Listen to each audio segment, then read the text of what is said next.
অশ্লীল সিনেমা কখনো করেন না, অসুবিধা আমি করি না, কিন্তু এটা কিন্তু হয়তো করানো হয়েছে যে কোনো মাধ্যমে, অ্যানিমেশন বলেন, কম্পিউটারে বা যেটা যে হোক, জোড়া লাগিয়ে বলেন, যেটা হয় আর কি ইদানিং।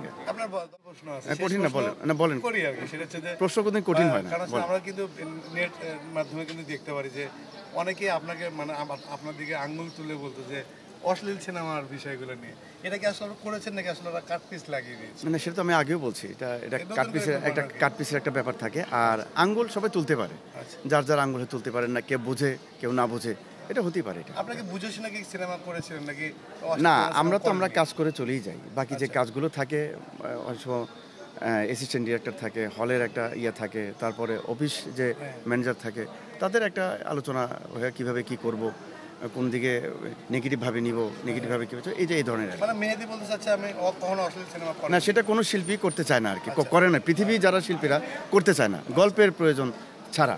গল্পেতে ডিমান্ড হলে সেটা আলাদা বিষয়, আর অশ্লীল বলতে সেটা কমার্শিয়াল একটা, অশ্লীল আরেকটা আচ্ছা এটা আর কি। মানে অশ্লীল সিনেমা কখনো করেন না, অসুবিধা আমি করি না, কিন্তু এটা কিন্তু হয়তো করানো হয়েছে যে কোনো মাধ্যমে, অ্যানিমেশন বলেন, কম্পিউটারে বা যেটা যে হোক, জোড়া লাগিয়ে বলেন, যেটা হয় আর কি ইদানিং। আপনার দর্শকদের সিনিয়র যারা তারা তো সবাই আমরা চিনি, কিন্তু এটা আবার ঠিক না যে সিনিয়র শিল্পীদেরকে আটকানো, গাড়ি বাইরে রেখে ভিতরে হেঁটে আসা, এটা মনে হয় দেখা একটু উচিত আমাদের যারা কর্তৃপক্ষ যারা আছেন আর কি। ইলেকশনে দাঁড়াবে যারা দাঁড়িয়ে আছেন, তারা কিন্তু অনেক কথাই বলেন যে আমি এই কাজগুলো করব, কিন্তু এটা কার্যকর হচ্ছে খুব কম। তা আমার কথা হলো, চেয়ারে যিনি বসবেন, চেয়ারে মূল্যায়নটা যেন করা হয়, কারণ চেয়ার একটা বিশাল মাধ্যম, যে কোনো জিনিসে বলেন, আমি চেয়ারে বসবো, চেয়ারে মূল্যটা আমরা করতে পারি। তা আমি আশা রাখবো এবার যারাই পাশ করবেন, চেয়ারে মূল্যটা যেন দেওয়া হয় আর কি। আপনি যাদেরকে ভোট দিয়েছেন তাদেরকে আসলে কিভাবে মূল্যায়ন করে ভোট দিয়েছেন? এখন তারা অবশ্যই ভালো, এবং সিনিয়র যারা ইয়াং যারা আছেন তারাও ভালো কাজ করে, ভালো, ওই অনুপাতে আমি ভোট দিলাম, যে তারা যেন ওই যারা কথা দিলেন তারা যেন ওই কথার কার্যকর যেন হয় আর কি। আর আমি আগেও বলছি যে চেয়ারে যিনি বসবেন, চেয়ারে মূল্যটা যেন সবসময় সারা জীবন করা হয়, চেয়ার একটা বিশাল মাধ্যম। একসময় সুপারস্টার নায়ক মেহেদি এখন চলচ্চিত্রে একদম বাইরে, যে হচ্ছে যে সংসার পরিসর সব কিছু নামাজ নিয়ে ব্যস্ততা কাটছে। নামাজ কিন্তু সবাই পড়েন, এটা কোনো ইয়া না, আর চলচ্চিত্রের বাইরে সেটা না।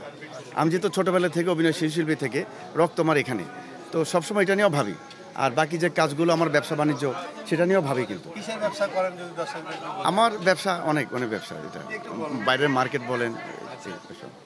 দীর্ঘদিন ধরে কিন্তু আসলে চলচ্চিত্রের বাইরে দেখতে পাচ্ছি মেহেদিকে, এটা আসলে কেন? না, অভিমান থেকে না, কোনো অভিমান না, কারণ চলচ্চিত্রের সঙ্গে কোনো অভিমান না, এটা আমি ব্যস্ততার কারণে হয়তো আমার কম এখানে আসা হয় আর কি, কোনো অভিমান না। চলচ্চিত্রের সঙ্গে অভিমান করাটা নিজের বোকামি, আমি কেন এখান থেকে অভিমান করব?